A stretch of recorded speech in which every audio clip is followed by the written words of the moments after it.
पूर्व खरीप हंगामाची मीटिंग घ्यावी लागणार होती, ती घेतली. त्याचबरोबर तिथलं हॉस्पिटल आहे, मेडिकल कॉलेज आहे अंबेजोगाईचं, 50 वर्षापूर्वीचं आहे. तिथं काही महत्वाचे निर्णय घेणं क्रमप्राप्त होतं.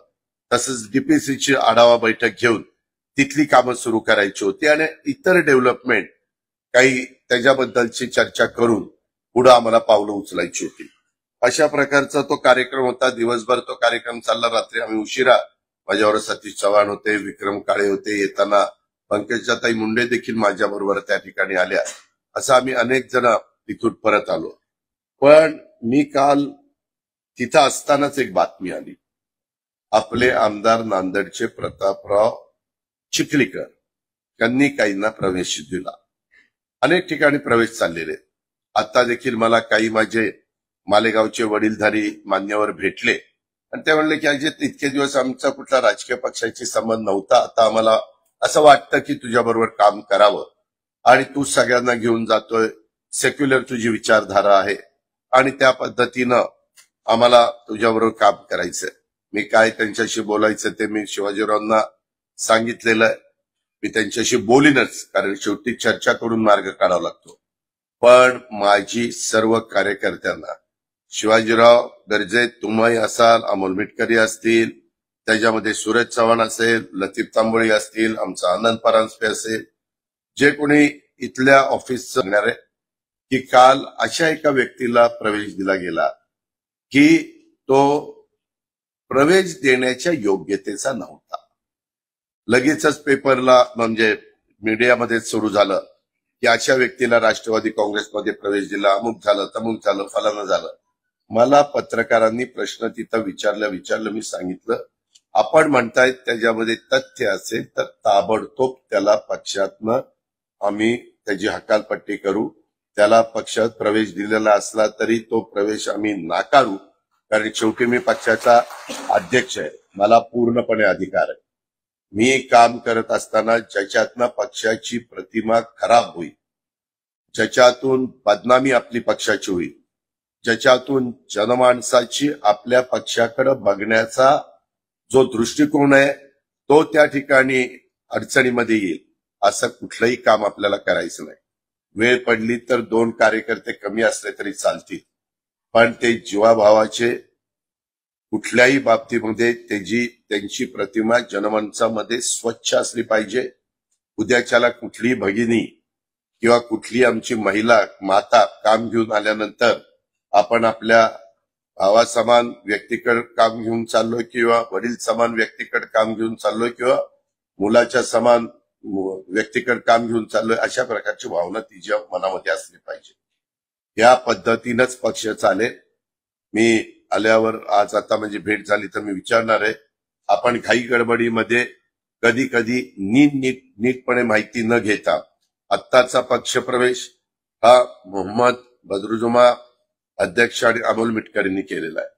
मी पहिल्यापासून संध्याताई असतील, प्रतिभाताई असतील, त्यांना मी अनेक वर्ष ओळखतो, कारण आम्ही एकत्र काम केलेलं आहे. त्याच्यामुळे तो काही अडचण त्याच्यामध्ये येण्याचा काही प्रश्न नाही. पण ह्याची नोंद संघटनेमधल्या सर्वांनी घेतली पाहिजे, कारण बातम्या द्यायला वेळ लागत नाही. शेवटी बातमीदारांचं, मीडियाचं, पत्रकारांचं काम आहे. जर कुठल्या चुकीचं झालेलं असेल तर ते लोकांच्या लक्षात आणून द्यायचं. ते चौथा स्तंभ आहे, त्याच्यावर ते त्यांचं काम करतात. त्याबद्दल मी त्यांचं कौतुक करीन. पण आपल्याकडनं कारण नसताना असंच माझ्याकडनं एक चूक माझ्याकडनं झाली. ते पुण्यामध्ये मी असंच आमचा आजमभाई पानसरे, त्यावेळेस मी मला वाटतं पिंपरी चिंचवडचं जिल्हाध्यक्ष केलेलं होतं, त्यांना मी खासदारकीचंही तिकीट दिलेलं होतं. ते स्टँडिंग कमिटीचे चेअरमन होते, महापौर होते, अनेक वर्ष आपलं ते काम करत होते. आता त्यांची तब्येत पूर्वीसारखी राहिलेली नाहीये, त्यांना काही गंभीर समस्या निर्माण झालेल्या आहेत. पण त्यावेळेस त्यांनी शब्द टाकला आणि म्हणले, दादा एकाला पक्षप्रवेश द्यायचा आणि तुम्ही पुण्यामध्ये आहे तर त्यावेळेस पक्षप्रवेश घेऊ. पक्षप्रवेश दिला. मी पण आजमबाईवर विश्वास टाकला की आजमबाई आपल्यामध्ये पक्षप्रवेश घेतोय. आजमबाई तर मी 91 पासून तिथं खासदार म्हणून काम केलं, तुम्हाला माहिती आहे, पिंपरी चिंचवडमध्ये.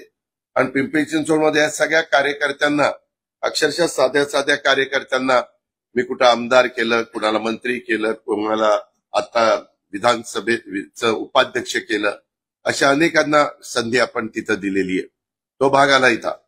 पण माझ्याकडनं ती नंतर चूक झाली, कारण ज्याला पक्षप्रवेश दिला ते गुंड प्रवृत्तीचे होते. तशा प्रकारच्या व्यक्तीला पक्षामध्ये अजिबात प्रवेश देण्याचं कारण नव्हतं. पण माझा कार्यक्रम संपल्यानंतर माझ्या लक्षात आलं.